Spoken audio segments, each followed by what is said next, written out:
Hello, welcome to Get a Better Handle on Life. I'm Barry Winbolt, and this is my podcast. Behind it is always this idea that don't just let the money be the driver. You know, what can you do? And wildlife and nature are really important for me. And I just want to make sure that they flourish. That's the voice of Tim Bullen. He transformed his life by making his love of wildlife and nature into a business. He explains how he did that and the huge range of benefits to himself, his family, and the people who visit the secret campsite. So what is that? Well, the secret campsite is exactly as it says. It's a campsite, and it's aimed at connecting people with the natural world. Most of the people who come here are coming during weekends and the school holidays, and they're coming with their family, a few friends, to push back a bit and just to say, let's put down all of the technology. Let's let our senses enjoy some time together around a campfire, cooking over a campfire, chatting, going for walks through the countryside. We run the site really quite carefully. We don't have any groups, so we limit the number of people that can come as part of a group. We don't have any dogs at all on the site.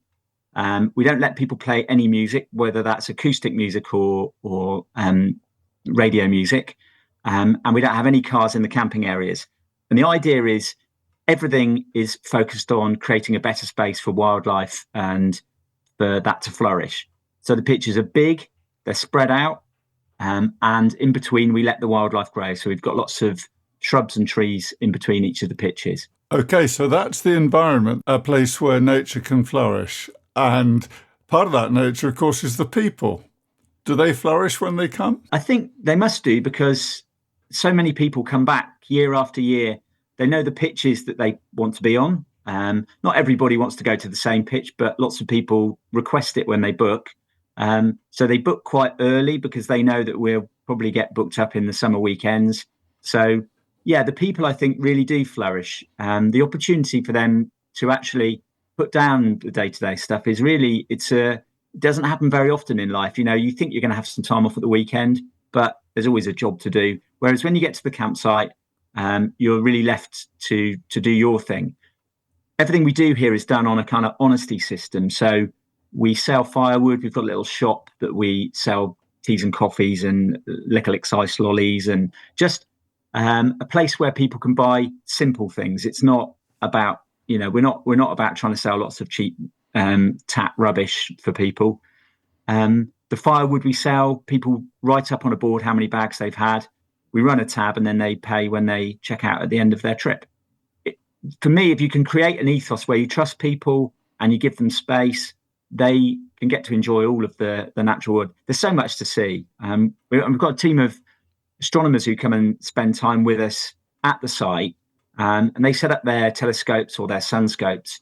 They're enthusiasts and they love the opportunity to chat to people who are camping with us here.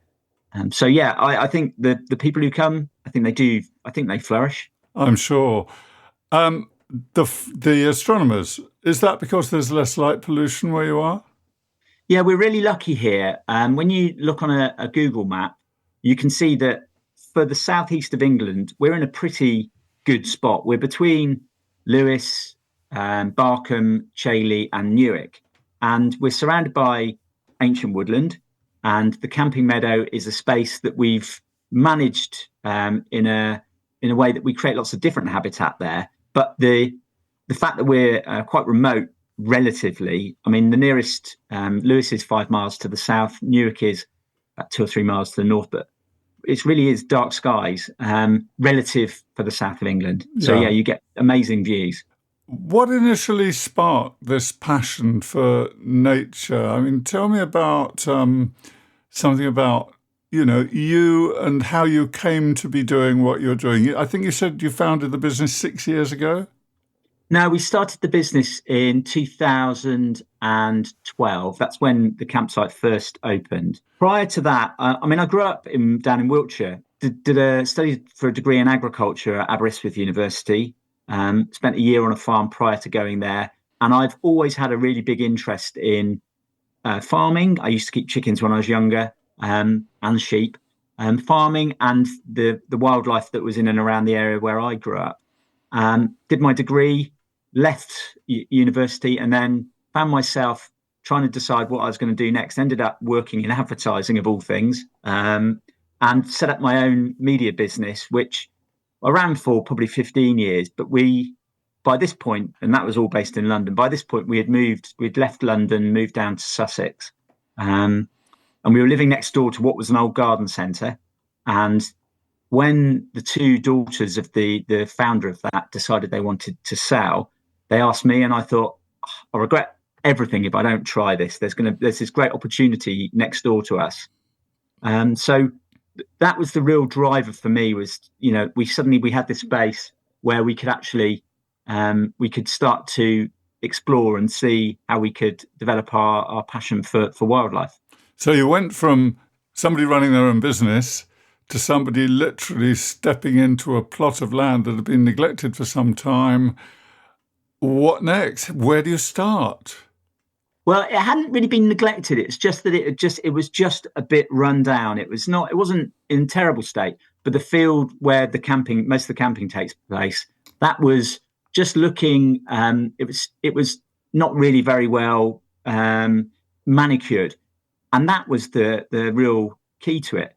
And one of the drivers for me was this moment. We used to have friends over camping every summer, and one day one of the children found a grass snake in the compost heap, and we also started to see all these little glowworms with the children. And I knew there were glowworms there, but it's when you get the magic of children discovering something like that, a snake or a glowworm, suddenly you realise there's a passion there and these are children who lived in the village, many of whom hadn't seen. So, a few things, a little light bulb goes off in your head and you think, here's an opportunity. We weren't really sure what we were going to do with the site, the old garden centre. We closed it down probably about 18 months after we had bought it, because it was just it wasn't in a good condition to run as a business. Trying to retail from where we are wasn't a good idea.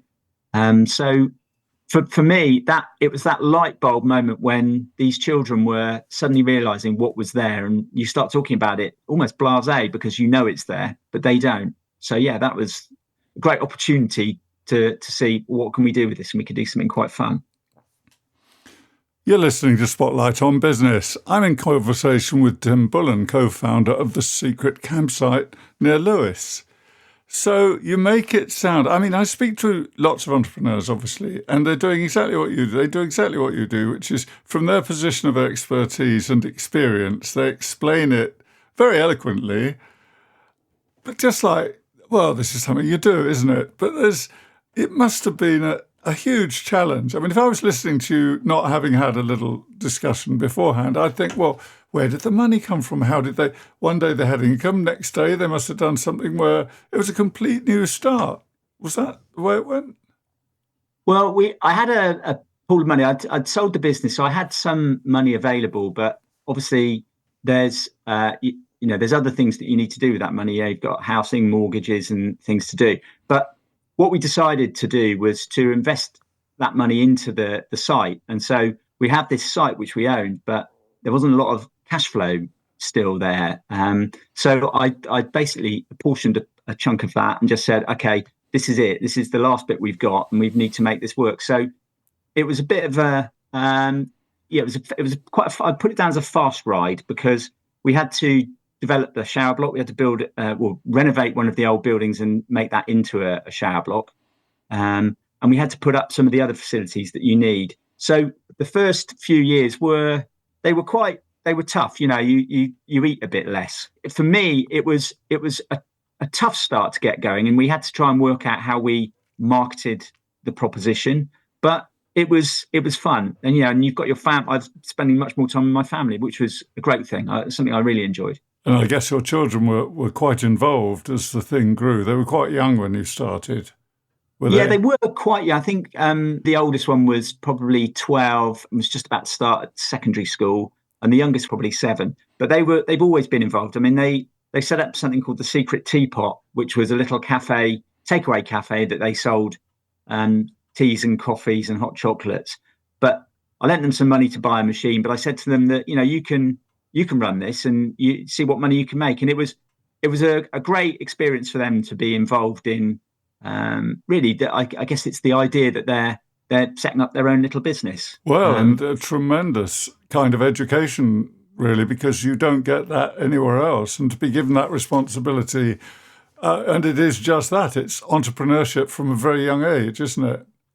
Yeah, and they did, and they paid me all the money back, and they sold a lot of teas and coffees that first year that they did it. So it was, maybe it was a slightly false example of running a business, because sometimes it can be very hard in the first year. Theirs worked really well, really quickly. Yes, it was lots of fun. We had one hilarious moment with, we run a little festival here called the Secret Wildlife Festival, which we used to run with Sussex Wildlife Trust. And on one of the years we were doing that, they were selling their drinks at, I think it was like ATP or something. They decided that actually they got the pricing completely wrong, which they didn't realise, but one of the guests did. So pricing plans for kids was that was quite interesting, having a discussion with them about how you set the price for a product.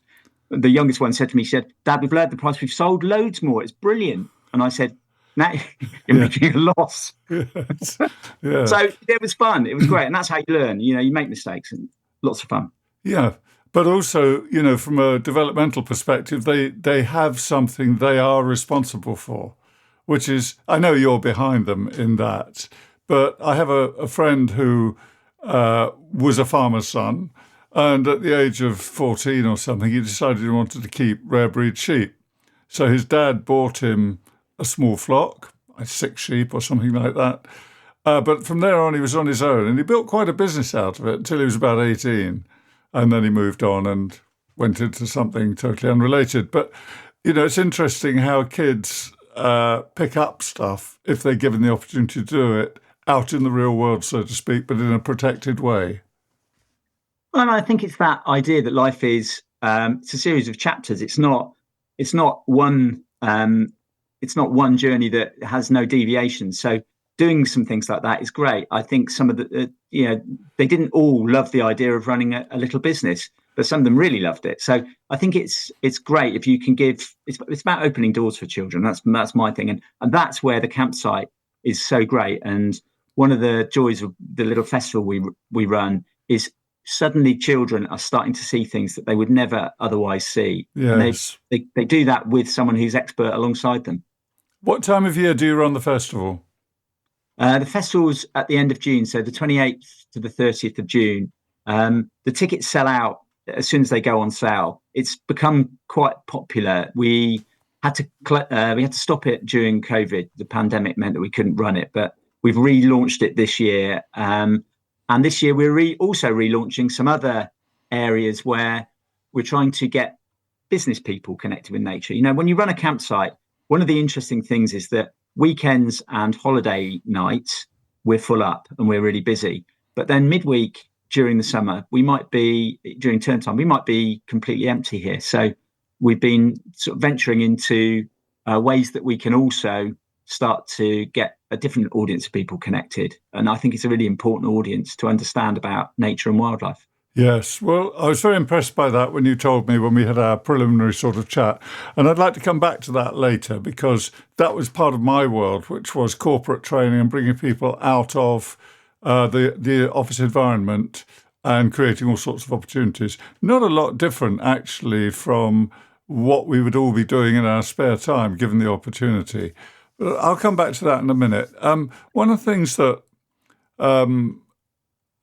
I wonder about is, this interface between business and wildlife, and balancing the tranquility of the environment with running a business. I mean, that can be challenging. So how do you navigate this difference effectively? I mean, one of the things I'm thinking about, for example, or wondering about, people come down and, from the big city or wherever, and they think, oh, yeah, it'd be lovely, and for their first experience, and then they find they're going to be deprived of a lot of the things that they actually take for granted. And it's a lot different when somebody says to you, well, no, you can't have the radio on, or no, you can't bring your animals or whatever. So how do you navigate that that sort of rule-based idea without it sounding too restrictive? Or don't you have to? No, you don't really have to. I mean, I think what's really interesting is quite often people arrive on a Friday evening for their weekend's camping trip. And they quite often get out of the cars and they're all they're a bit worn out. They're a bit hardwired because they've been busy during the week. The kids have been in a car for an hour and a half. So everyone starts by getting out and looking a bit like they're caught in the headlights a little. But within, I don't know, half an hour of starting to wheel their items over to their pitch, people start to, you can see they start to decompress. Everyone starts walking back, and they're walking back with a smile on their face. When people are staying with us, we make sure we get everyone's name and write it up on the board. So each pitch is named, and the people who are staying on that pitch, we've got all of their names. And just that opening introduction where you explain to them that the wood's on an honesty system and that you've shown interest in the fact that you want to know who they are, and you start a conversation straight away with these people. So I'm now very familiar with what names are most likely to be used, or what are on trend names, and which names do you never hear. We don't get very many Nigels or Dereks staying with us, because the little kids are not called Nigel and Derek anymore. And it's quite funny. But if you show interest in people, then they're interested. And I think it's always been quite a straightforward thing. There's always going to be a child who wants to sit on their Xbox or sit on their phone and do that. But it's amazing how many phones we've got charging in reception, which I think is tantamount to the fact that people are quite happy to put them down and let them not disturb their peace and quiet. You're listening to Get a Better Handle on Life. I'm in conversation with co-founder of The Secret Campsite, Tim Bullen. He's about to reveal why his business welcomes gatecrashers. So in a few words, how do you believe connecting with nature enhances the overall camping experience for your visitors? And I'll qualify that because one might think, I mean, I've been to campsites in lots of places in my time, and we're always kind of, to some extent, connected with nature, and it's much simpler type of life. So how do you qualify? What's your USP, shall I say? Let's put it that way. I think most campsites are, and I always have this slightly amusing analogy, which is that going to a campsite is often like going to a housing estate in a field. And you've got cars driving around, people playing music, big groups. The tents are all crammed together. So, you put your tent up and you wake up in the morning and there's 3 tents right next to you. For us, the difference is it's nature, it's peace, and it's space. And for me, it's giving people a big pitch, keeping those pitches really spread out and letting things grow in between. And actually saying to people, put down the everyday items and, no music. So there's no music over in the meadow. The music is the dawn chorus. The music is the owls hooting at night, or the deer rut in the autumn when the male stags or the stags are establishing their territories. So that sound, it's that connection with nature, and it is unbelievable how many people really, really appreciate that when they stay. And it's not always something they expected when they came to stay with us. So I think for me, it's really easy, and I think many people have it instinctively in them that they want to enjoy those sounds. Okay, so coming on to the business kind of location and terrain, you've told us where it is. Roughly, can you give us some sense of the total area of the terrain that you cover? Yeah, the site is about 8 acres, and it's split in two by the dismantled Bluebell Railway. So that splits the site in two and is an amazing wildlife corridor because it's managed by UK Power Networks for the power lines that go along it. But it means it's a very low management regime there. So we're really lucky with that because there's lots of things. And I'll tell you more about those in a moment. But yeah, the site is 8 acres in total. And that is surrounded by ancient woodland on the far side of the railway track. And on this side, there's a few buildings which are occupied by some teams of ecologists, which are a great asset to the site. And then we've got a very large barn, which is used for storage. Why are the ecologists there? Are they permanent residents? Yeah, the ecologists have got offices. There's 2 teams of ecologists, and they are based at the site. I think really because it's a good space for them to be. It's a good office space. But the upside is that it's a site that's just, I mean, we are filled with wildlife. We've got adders, we've got great crested newts, dormice. There's nightingales that sing along the railway track in the spring, so they'll be arriving soon. And so these species that we've got are, in some cases, quite rare, and in all cases, becoming more and more endangered. So for the ecologists to be able to walk out at lunchtime and go and explore spaces that are very relevant to the work they do is probably quite a nice thing if you're an ecologist. Yeah, I can see the value of people having the immediacy and the contact of being in touch with things they would never be able to experience in any other way. Because you don't see a newt in a zoo. No, you don't. And you're probably, there's quite a strong chance you won't see the newts here either. And some of them which are endangered, great crested newts, you're not allowed to touch unless you have a license for it. But there are lots of creatures that you will see. I mean, we've got boards over in the meadow where you'll be able to lift the board or a piece of roofing sheet, and you'll be able to see underneath there'll be snakes under there, slow worms, lizards. That for a lot of children is quite a surprising encounter, just like the glowworms are in the end of June, July and August, when you're walking around when it's pitch black and you just see this tiny little glowing light coming from the long grass. And when you inspect it closer, you see that it's the female glowworm.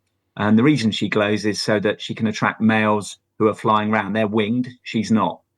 So for a child to see those types of things is you're exactly right. It's magical. The bats, we're surrounded by woodland, and the woodland's amazing for a whole host of different bats. And I'm not expert on wildlife, but I'm enthusiastic about it. But there's lots of different species of bats in our woodland, and those will be flying around your tent at night. Some people find that a bit creepy, but they're there. They're part of our wildlife, and for many people, it's an amazing thing to have bats flying around while you're sitting around a little campfire chatting to your son or your wife, or that for me, that's when we've created the right environment for people. Absolutely, it's coexistence in action, isn't it? Really, totally, yeah. Beyond that's just happening. People are there, wildlife's going on around them. Do you encourage engagement in any way? I mean, you mentioned lifting up pieces of wood, corrugated iron, whatever, which some of us did as kids. Many people won't have done. So another great experience. What other ways do you encourage interaction with nature? Well, we have quite a lot of bird boxes up, so we can talk, about the bird boxes and what's in those and what's using those. There's also something called the FSC, which the Field Stewardship Council, and they provide lots of different spotter sheets. So I've got quite a few of these, probably 50 odd of these FSC sheets, which children just come over and borrow, so they can go and look at grasshoppers. They can go and look for ladybirds. They can go and look at different types of moths or butterflies. So that's a really big part. Lots of children will come and borrow the FSC sheets and go and do some exploring with them. It might be animal tracks or dung or whatever whatever owl pellets we get. Sometimes when we run a wildlife festival, and the Secret Wildlife Festival is a brilliant opportunity for children to really get under the skin of things. So, we're setting up trail cameras, we're setting up mammal and moth traps so that we can see what animals we can catch. They're all completely humane. Nothing gets injured or damaged during these. So the engagement part is a really big part of all of this. For me, if you can get a child seeing and touching or smelling, using their senses with nature, it probably stays with them for life, just like the newts that you saw as a child in those brickyard ponds. And I think it's not difficult to do. This is the thing. This wildlife is all around. it's a bit. I always think of the campsite a bit like a sort of party where there's a whole load of gate crashers waiting on the outside who want to come into your party. And actually, we've tried to create the campsite as a space where they're all invited in. And so we've got this place filled with wildlife. But so many environments, particularly gardens, are kept very sterile, and we sort of keep all the wildlife out, so we don't encounter it. Whereas here, we try to encourage the wildlife in so that people will encounter it and give them the ways to understand it better. Do you find that, I'm wondering about the timidity of some of the animals and whether they kind of accept the presence of people, or have you noticed a change over time, or is there anything noteworthy about that? Or is it just, here you are, it's a very quiet, tranquil place, and there are times when there are lots of people around and times when there aren't. Is there a difference in how the animals appear or behave during those times when there are more people around? I think that all animals are hardwired to be nervous or fearful of humans. So no, I think the animals will always they'll always react and disappear as quickly as they can. It's why people are fearful of an adder, but the reality is that adders will disappear as quickly as they can, way before you've probably even got near them. Where I do notice it is we're closed during the winter, and it's in the wintertime when you're likely to see a barn owl crisscrossing the meadow. It's the wintertime when the deer are much more obvious in and around the buildings and around the camping areas. So I would say, yes, the animals may be more acclimatized, but they are always still fearful. It's only young rabbits, the little baby rabbits, are the ones that at the time of year they're about, you can almost get up and touch a baby rabbit before they realise they should probably run off. Those are the ones that often don't last for very long, I suspect. Yes, I guess. You're very keen, obviously, on encouraging children to engage with nature. And you mentioned that weekends are the busy times and that kind of the week is a bit quieter. Do you engage with any schools locally? We haven't done much school work, and it's one of the things that actually we'll probably try to develop alongside the thing I alluded to earlier. So there are opportunities to do things with the schools. So far, that's just been, we've had children from the secondary school come and do work experience here. So they come and spend a week with us learning. They don't really learn how to run a campsite, but they learn the jobs that go on in and around a campsite and reception. So we haven't done any school groups yet, but I think it's an area that it would be fun to explore. Yes, and it's a great opportunity for children. And later on, I'd like to come on to mental health. That seems to me to be a fascinating topic to explore, particularly these days when we are less and less able to access. In other words, we have to look after ourselves, our own mental health and well-being, because the resources are more restricted than they ever were. And there's a great deal of ignorance about that as well and what's available. So I'd like to touch on that. This is the Get a Better Handle on Life podcast. I'm talking to Tim Bullen, who owns the secret campsite hidden deep in the Sussex countryside. Coming up, ecotherapy and possibly a new business model. Can you tell me a bit about the accommodation? You've got pitches, and also you've got some accommodation you provide yourselves. Yeah, so we've got 21 pitches in total, 18 of which are straightforward camping pitches, and then 3 of them are a little bit different. We used to, before one of the teams of ecologists was on site, we had a company here called Tree Tents, and unsurprisingly, tree tents make tree tents. And so we've got a tree tent, which is a bit like a little dormouse, a spherical dormouse nest up in the trees, which is hugely popular, and people can stay in that. It's got 3 single beds. Used to have a wood burner, but we took the wood burner out because we're only open during the summer season, from March through till the end of October. So you don't really need a wood burner for most of that time. And it was always a problem because people never knew how to light a wood burner, and they'd light it and then they'd come down and say, it's just too hot with the wood burner on. So we took the wood burner out and put another bed in.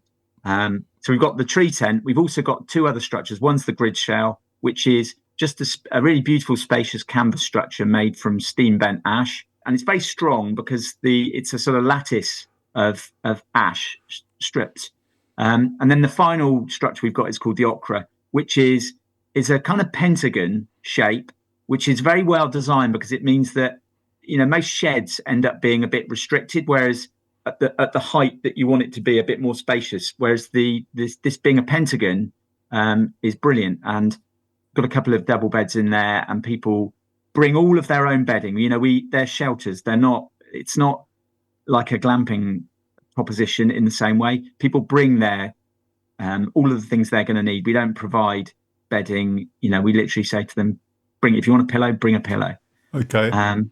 And that's kind of the ethos of the whole site, which is less is more, really. Absolutely. When we wrote our little book, The Escapee's Handbook, it was all about, the whole theory of that was about nothing much. There's nothing much here, and until you start exploring, and then you see that it's just filled with things. There's stuff everywhere. So the Escapee's Handbook, I hadn't come across that. Is something that you give to your guests, or do you sell it on Amazon or whatever? Well, we used to sell it, but now we created a PDF, so it's a download, so people can download it. I've still got some paper copies here, which people have, but it's the whole idea was it was about your senses and how your senses can interact you with nature. So there's bits about taste, there's bits about smell, there's how do you see a sit spot? I don't know if you've ever encountered a sit spot, but the idea that if you want to see wildlife, most people take their dog for a walk and say, I didn't see anything the whole time I was out on my walk. And you say to them, well, first up, the dog would have scared everything off. But secondly, you'd have scared everything off. Sometimes if you want to see wildlife, just go and find somewhere quiet and sit still. And if you're there for 20 minutes, half an hour, things start to appear because you no longer seem like a threat. You're suddenly part of the landscape. And so things will come out, the deer will come out, the birds start doing, and things will hop around. You'll suddenly see all these little creatures. So I think that's a good way of showing people how if you use your senses, you'll suddenly realize there's so much there. Well, that last little bit of advice there you've just given us is really, seems to me from listening to you, that's what the secret campsite is all about. You've managed to create a spot where people can come, be quiet, and let nature happen around them. Totally. So we've touched on the benefits to well-being that your business can provide. Can we dip into that a little bit more? It's now established that ecotherapy, being outdoors and active in a green environment, is a way of boosting mental well-being. And you've alluded to it yourself.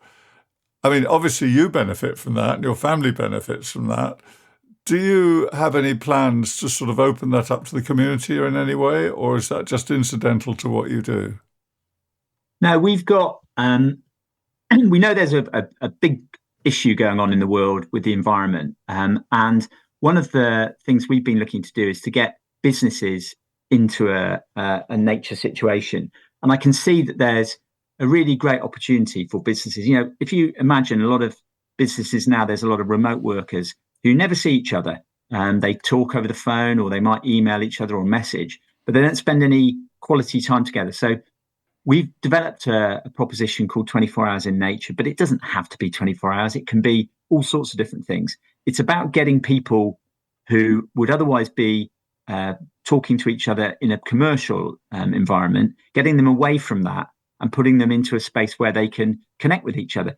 Actually, just chat to each other. It may be nothing to do with the work that they do, and getting people to be inspired in a way by what goes on in the natural world. So we've got a guide who will take them on a back walk, who will take them for a walk through the woodlands and let their minds wander, but also in a kind of guided way, so that they're going to come back to a meal, and they're going to come back to a place where they can sleep and spend the night, but trying to free their normal environment. If you have a business meeting, it's normally in a conference centre. It might be down the pub after work. People, that's where they socialize. And we're saying just do it in a completely different environment. No alcohol. Provide vegetarian meals for people. Make things different and make things. I think it makes people think just differently. So I think that's good for businesses. But I suspect that there's going to be a huge uplift in the opportunities for people's mental health. I think it's going to be a great opportunity to do things there. Yeah, well, that's certainly what we found in something I was involved in. And that was that when you bring people together in that environment, change happens and they make it happen. You don't actually have to do much. You just put them in the environment. As you say, they're comfortable, they're warm, they're fed. They've got a few things to do. They get a guided tour, whatever it is. They've got knowledge around them in the people who work there who can explain things to them. But actually, they do the work and it's hugely beneficial. Yeah, we had one team from a very big company, and this was totally by accident, but the guy who booked it, he just said, I just want to get my team away from the office. He didn't want anyone to give them any guidance. He didn't want anything instructive. He just wanted to get his team of 12 people away from their normal environment where they could spend 2 nights cooking, walking to a pub where they ate food together, cooking in the evenings around a campfire, waking up in the morning and preparing breakfast for each other, but just a different space. And he said that it was the most valuable work trip that they had been on, because people who, you lose a hierarchy in things like this. You lose that, oh, he's the boss, he's the one, or she's the one who makes all the decisions on those sorts of things. That changes when you put people into a different environment. And I think that's a really healthy way of encouraging the quiet person who maybe doesn't want to speak out, or the new person who feels a bit intimidated by everyone else. You even everything out a bit, and suddenly I think you can tap into people's latent skills that they've got.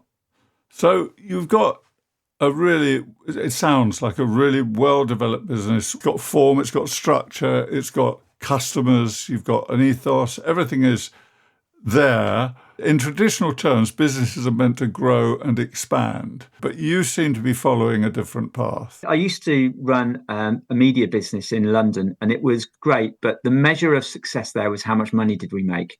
And I found that quite shallow. And whenever you made an amount of money, you always felt that, if you said, how much is enough for me? Just before you reach that target, you raise the bar and you try to make it bigger. And I found that a really disappointing way of living, because actually what you forget is you forget the people that you work with, you forget the environment. And there's something called the B Corporation movement, which I think is a brilliant opportunity to start thinking about business and the way that we do business just differently. It's all about running a business in a way that isn't just about the person who owns the shares in it. For the last 12 years, we've been trying to do exactly that here. We pay more than most of the other local employers, because that means you get a better choice of people to choose from. And they're more enthusiastic to come and work for you, I think. We could make lots more money if we put more pitches into the campsite. There's lots of space for it, but that would compromise the wildlife. So actually having measures of success that are different to just money sits very comfortably with me. There's times when you have to order a slightly cheaper meal at the pub, or you decide that your holiday is going to be a cheaper holiday, when you think, oh, I could, if I charged a bit more, or did it in this way, or had a few more customers. But actually, deep down, I really love it. I love the fact that, the principles are what drive the business, not money. So what are your measures of success? I think the measures of success for me would be how many people we can get to connect with nature and the natural world. Some of those will end up being financial successes. But you can make donations to things. You can work with partners. I'd rather be paying the people that we partner with a better price for what they provide than you just sitting there thinking, local suppliers in the community. Yeah, local suppliers in the community. People in and around where we are who have similar values. I'm not about. We built a new wash house at the campsite, and one of the things that we decided when we decided to build the wash house, we wanted to build it in a way that made it really long-term, forward-looking. So we got rid of the concrete. We decided that we would use a tree to do all the floorboards. We decided to install a rainwater harvesting system that flushes all of the toilets. All of the walls and roofs were made from recycled roofing material. Everything we did was about trying to use up what we had, and also to minimize the need to ship in lots of new things.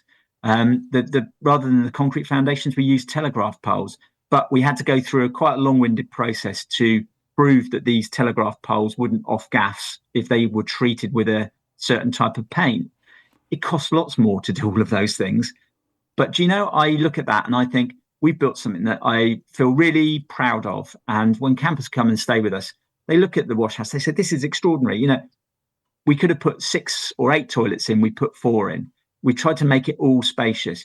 That reflects the way the campsite, the ethos of the campsite. But it also, I think it says to people, yeah, this is, let's not try and cram everything. Let's not try and just make more. It makes you sleep much more easily and feel much more proud of what you've produced. I totally get it. Some people, you know, how much money's in the bank this week? And I still have to look at that and make sure that, you know, we're doing all right. But that's not the main driver. And you've got plans for the future, or is it more of the same and just keep it comfortable? There's lots of opportunities that we could develop. The business, getting businesses into nature with small teams is a real focus for this year. That's a great opportunity. But, you know, there's opportunities. There's a few years ago, I set up a franchise proposition, which I never developed, but I did all the behind the scenes work for it. My mind is full of ideas. I'm always thinking about, you know, new ways to extend it, but they're always behind it. It's always this idea that don't just let the money be the driver. You know, what can you do? And wildlife and nature are really important for me. And I just want to make sure that they flourish. What makes you proudest in your journey, or what has been your proudest moment? My proudest moment. I think it's yet to come. I think I'm always looking for a new thing to be doing. So I feel proud about the fact that we built the wash house last year. But do you know, I'm thinking about, okay, how am I going to make this business thing work next year? And then I'll be proud when I've done that. But it will be a short-term proud because I'll be thinking about can we open another one somewhere? Yes. Can we get another secret campsite up and running? Or can we start to work with people like you talked about, the therapies, those ways of getting people to see the benefits of nature for them personally. Yes. So proud, it's just kind of proud's a bit short term for me. I'm not about a legacy. I think I'm about continually looking for new opportunities to do things. Yeah. Well, Tim, you've very eloquently described the whole business. I've loved the conversation. I thank you so much for your time. And thank you. I've enjoyed it too. I wish you every success with whatever happens. I can see the short term, that's connection with business, but I'm sure that once that mountain has been climbed, there'll be others in the range that you are eager to tackle. Tim Bullen, thank you very much. Thank you. Yes, indeed. Thanks for Tim for sharing all of that. You can find out more about this unusual business at thesecretcampsite.co.uk. There's a link in the show notes. You've been listening to Get a Better Handle on Life. I'm Barry Winbolt, and this is my podcast. Please consider subscribing. I publish new episodes weekly, so until next time, goodbye.